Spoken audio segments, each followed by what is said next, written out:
without further ado, I would like to welcome Carlos Fausto, and I'm very excited to hear this talk. And Carlos, we actually have about 30 minutes or so, so there'll be time for some questions and discussion. Okay, fantastic. Thank you very much for having me here, Chris. It's really an honor to participate in this. This talk is called The Marriage of Earth and Sky, and I'm particularly happy to follow Plotkin's talk, which was also about it. I will start with a nice quotation that I like very much from this Pulitzer-winning book by Richard Powers, The Oval Story, where he writes, "She always thought he was just myth. She must still discover that myths are basic truths twisted into mnemonics, instructions posted from the past, memories waiting to become predictions." And the Amazon is superlative in no respect. Together with the Orinoco Basin, it is about the size of the coterminous United States. It extends over 9 South American countries, and it is the realm of 390 billion trees of 16,000 different species, to which, of course, we can add thousands of animal species and other living beings. The Amazon is the largest repository of life on the planet. It's not simply a forest, but a tangle of life forms, including human life. And humanity here is also diverse. There are hundreds of indigenous peoples with their own cultures and languages. Unlike those who have arrived in Amazonia over the last 500 years and who have been replacing the forest with pastures, extensive plantations, and degraded areas, indigenous peoples have inhabited the region for 15,000 years without destroying it. Traces of human activity prior to 1492 are legion. They show themselves in the floristic composition, landscape transformations, and the fertility of soils. In short, everywhere. Sorry. In short, everywhere. We just need to sharpen our eyes and instruments. And today we have a new technology that completely changed what and how we can see things, from the microscopic world of phytoliths to the scanning of immense areas with LiDAR. What is this technology helping us to see? Well, first, that most of Amazonia was affected by the millenary activity of indigenous peoples. Secondly, that there were several interconnected regional systems in the rainforest. In other words, Amazonia was not a demographic void sparsely occupied by small isolated communities. Finally, it is becoming increasingly clear that indigenous populations transformed the forest without destroying it. By managing plants, animals, and soils, they built niches where diversity flourished. Humans became entangled in this vital multiplicity, making it proliferate in a direction that benefited life and its diversity. They left traces, not tears. The use of the past tense here is misleading, however. After all, indigenous populations in the Amazon are still alive and thriving, albeit with their lifeways and cultures under constant threat. In their great social, cultural, and linguistic diversity, they continue to promote life in their territories, which, in the case of Brazilian Amazonia, amounts to about 21% of its total area. Indigenous lands are the most preserved areas in the rainforest, even when compared to national forests and other conservation units. This is not by chance. It rather results from the ways indigenous lives became entangled with the forest. And understanding these co-evolving systems of human-environment interactions is crucial for the survival of Amazonian cultures and ecosystems. So one thing is clear: if you want to scan and preserve the Amazon, we must work with indigenous peoples, who are necessarily part of the solution. LiDAR scanning can be their ally, since it will make past occupation sites visible both within and outside the borders of their current territories. Scanning the ground below the dense canopy will reveal evidence of past indigenous occupations of the rainforest, with the great advantage that the trees will remain standing. But this, of course, is an archaeologist's dream. From an ethnologist's perspective, from someone who works with flesh and blood people who speak, sing, dance, narrate stories, and also produce maps, the question is, can LiDAR interbreed, so to speak, with indigenous knowledges? How can we marry a view from the sky with a view from the ground? It is certainly too early to give a definitive answer, because this is both a political and a practical question. Political in the sense that we must include Amazonian indigenous people in this endeavor. Practical in the sense that we need to experiment with new methodologies and different research protocols. We are not, however, starting from scratch. So let me briefly present you two experiences of research in partnership with indigenous peoples in two different regions of Amazonia, one in the Upper Xingu, the other in the Upper Rio Negro. So let me move on to the Upper Xingu first. The Kuikuru people live in the southern periphery of the Amazon in a transitional zone between the rainforest and the savanna of central Brazil. They are part of a pluriethnic and multilingual constellation whose history goes back to the first millennium of the Common Era. Our team has been working there for about 30 years. We have trained many indigenous persons in filmmaking, using computers, translation, GIS mapping, and many other research-related techniques.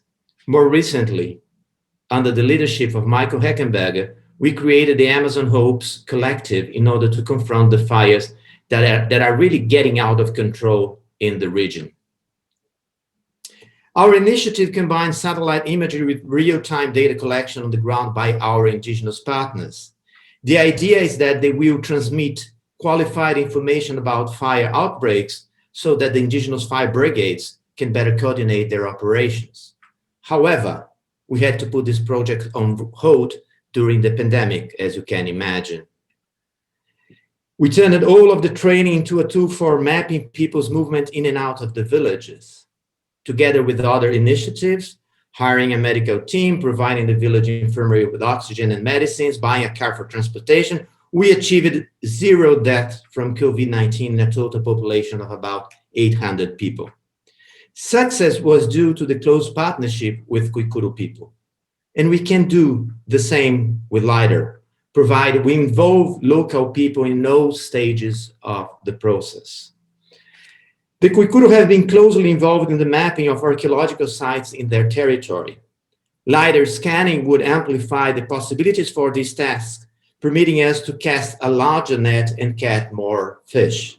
But in my view, we can do and we must do even more.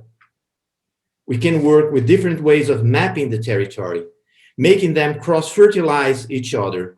And to make this feasible, we need a new framework, a sort of integral ecology of knowledges with no single privileged perspective.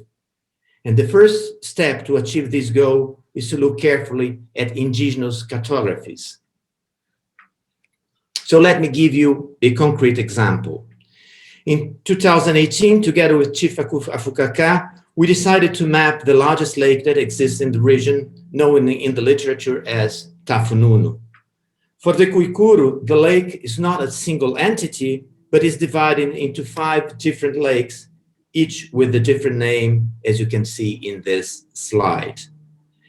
Besides these names, we plotted 32 other toponyms, 16 of which are located along the canal that connects the lake to the Kulueni River. So, to understand what this kind of mapping is about, what kind of names are these? They form a heteroclite set. Most names refer to mytho-historical narratives involving enemies. There are some references to myths recounting the origin of our present world, which are indexed in other parts of the Kuikuru territory. Another common source of name is the heroic narrative of a great warrior named Tamakahi, who is said to have lived on the shores of the lake. Some events of his life and death serve as place names. Such conversion of past events into place names is quite frequent and relate to other mytho-historical characters, such as Aguna, who was killed by the Bakairi people in a place called Makari Kengurugu, the Bakairi's victory. Reference to other contemporary indigenous peoples who are said to have lived in the region in the past are also a source of names. But what this brief tour through the toponyms of a small part of Kuikuru territory tells us, it indicates that indigenous cartographies are eventful, concerning both space and time. Names index past mytho-historical events that are part of a larger story in which there are other names connected to still other stories. As Richard Powers beautifully writes in his book, Overstory, myths are, as I said, as echoed in the beginning, basic truths twisted in mnemonics, instructions posted from the past, memories waiting to become predictions. Toponyms are signposts of a certain ecology of memory that makes the territory meaningful. Each of these labels, especially those pointing to recent or remote past events, mythic or otherwise, opens a portal that contains basic truths twisted in mnemonics. As I said, these stories are connected to other stories and also to other verbal genera, such as songs. Lake Tafununu is considered to be the origin of a present-day women's ritual called Tolu. This place is named the Capivaras Plaza, where the forebears of the Kalapalo people once had a village. Today, there are about 400 different Tolu songs, a number of which thematize Tamakari's and his kinfolk's daily life. So narratives, ritual songs, and toponyms constitute an eventful network of memory and meaning.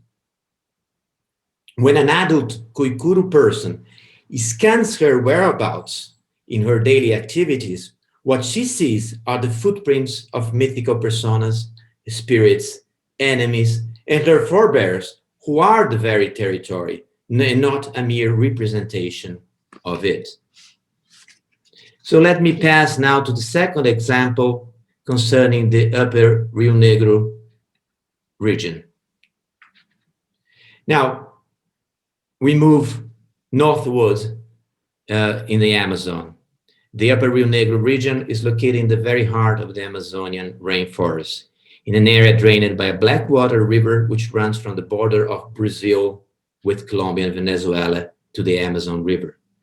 The basin is also home to a multilinguistic and pluriethnic regional system with possibly 2,000 years of continuous occupation. Tiago da Costa Oliveira, one of the authors of this paper, has been conducting research on the region's technological and material culture systems over the past 10 years.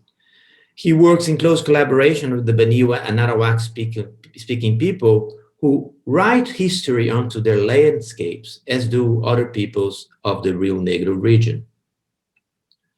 As in the case of the Upper Xingu, LiDAR here may reveal the existence of numerous still unknown archaeological sites that are testimonies of a deep history yet to be recounted.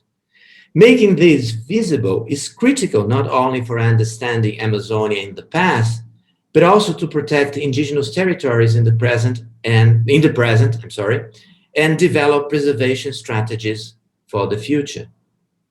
In line with my previous argument, I will argue that we can do better than that if we marry sky and earth, incorporating indigenous peoples on the ground perspectives. In the Upper Rio Negro, we can distinguish two kinds of indigenous topographic marks, each of them associated with a certain temporality and spatiality.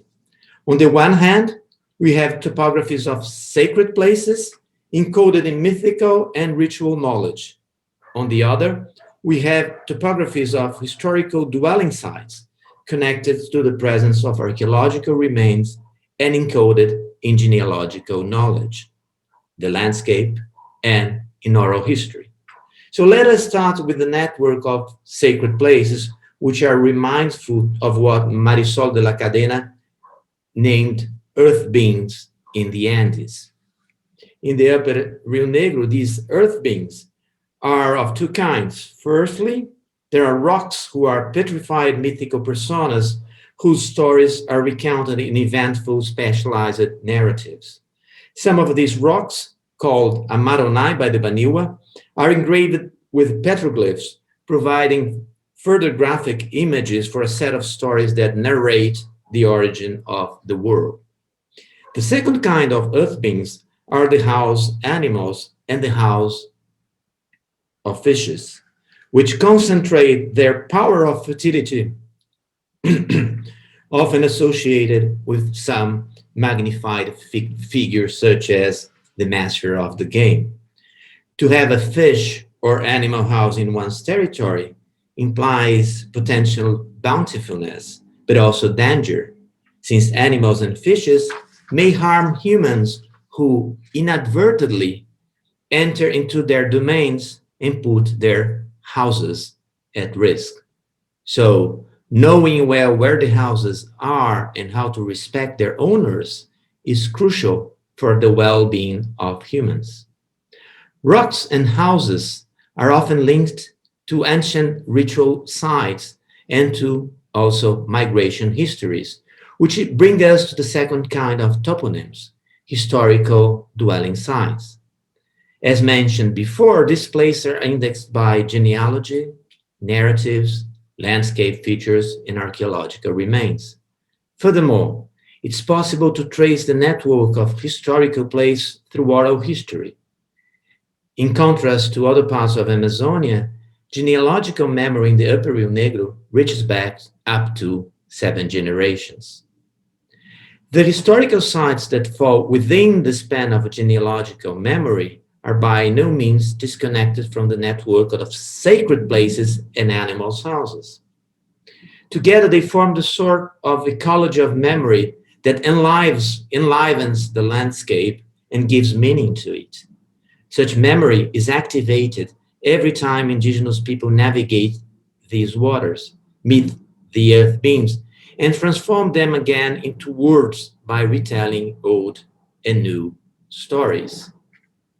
So, by conclusion, these two examples of indigenous cartographies, one from the Southwest Amazonia, the other from Northwest Amazonia, I'm sorry, one from Southeast Amazonia and the other from Northwest Amazonia, show us that sophisticated mapping is not exclusive to Western cartography and technology. The bird's eye view perspective is only one of the possible approaches to mapping. When you turn to a horizontal, on-the-ground perspective, new arrangements and connections appear. One begins to see how points in the territory are connected to stories of dislocation across time and space, which are memorialized in the form of mythical and historical narratives, songs, and rituals, as well as in genealogical memory. LiDAR constitutes a potent instrument for better understanding the Amazonian past and present.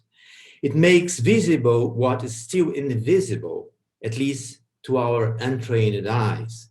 In so doing, it helps us not only identify areas of interest for ethnographic, historical, and archaeological research, but also serves as a tool for the protection of indigenous territories. LiDAR may function as a translating machine, converting indigenous footprints in the forest and knowledge of the forest into scientific images with greater legitimacy in our society at large. This would be already a significant gain. But as I said, we should do more. At least in the Amazonian case, we should strive to couple LiDAR with indigenous ways of mapping, allowing translations in both directions. We need new political, epistemic, and ontological alliances in order to counter the destruction of the Amazon and its social biodiversity. The clock is ticking. The tipping point is approaching fast. We need to act together. Thank you. Carlos, thanks so much for that talk. It was really incredible. We have a few minutes here for questions, and I know I have several questions. In Mark Plotkin's talk, we talked about participatory mapping. I can never say that phrase. And I wonder how you would approach a program like that using the LiDAR, or introducing the LiDAR data, perhaps. Well, I think this is well, it's a new instrument in a sense. It makes more potent the what you can see from sky, and I'm sure that would interest a lot indigenous peoples. There's, I mean, in general, quite open to knowledge exchange, and especially when we try not only to do participatory, I said that, participatory mapping, but also in the sense of trying to come together these different ecologies of knowledge, ours and theirs. I think this is the challenge. The real challenge at this moment is try to couple them. I mean, a vision from the sky with a super incredible scanning technology, with this very sophisticated ecological knowledge that these people, overall Amazonia, have. And it's not easy. I mean, it's quite complicated. I mean, we don't have a definitive answer of how to do it. And there will not be one answer, because we have different populations with different cultures, different approaches, as we have different researchers as well. So with different relationships with the communities. This has been a huge topic of discussion for us, as you can imagine. And as your talk has been going on, Eduardo Neves has been WhatsApping me about all of these sorts of issues that we're facing, and we need to get in the field and start talking to people. And but that's a huge project in and of itself. So we're definitely hoping that as we move forward, we can snare you into in a good sense. And of course I'm asking you in front of all these people, so you can't say no, but But listen, I think there is also a very strategic point in terms of developing the project of scanning the Amazon, is the fact that 21% of Brazilian Amazonia, I don't have the figures for other countries, but 21% are indigenous territories. So it's just impossible to scan the Amazon without involving indigenous peoples. That would be ethically very complicated, and not to put in the equation all that Mark Plotkin has already advanced about isolated people, areas of strategic resources, etc., etc. It's kind of complicated, but we have to. This technology is there to be used, and will be used anyway. So it's important to start with the right basis, and this in my sense passes through these kind of relationships that we developed for a long time of research with some indigenous peoples. And of course Eduardo Neves would be the one of the people to work also at the Upper Rio Negro, where he started career as an archaeologist. We've been leaning pretty heavily on poor Eduardo, so he's following as much spare time as he possibly can muster. So, well, thank you so much for this time, and thank you for participating in the Congress and thinking about this. And we'll certainly be in touch. And if again, I hope you can populate one of the speaker lounges, maybe if you have a second to pop in there, but I'm sure you also want to watch all the talks. So thank you so much again for Carlos for being here and participating in this event. Thanks for the invitation. It was great. Thank you very much, and goodbye for everyone.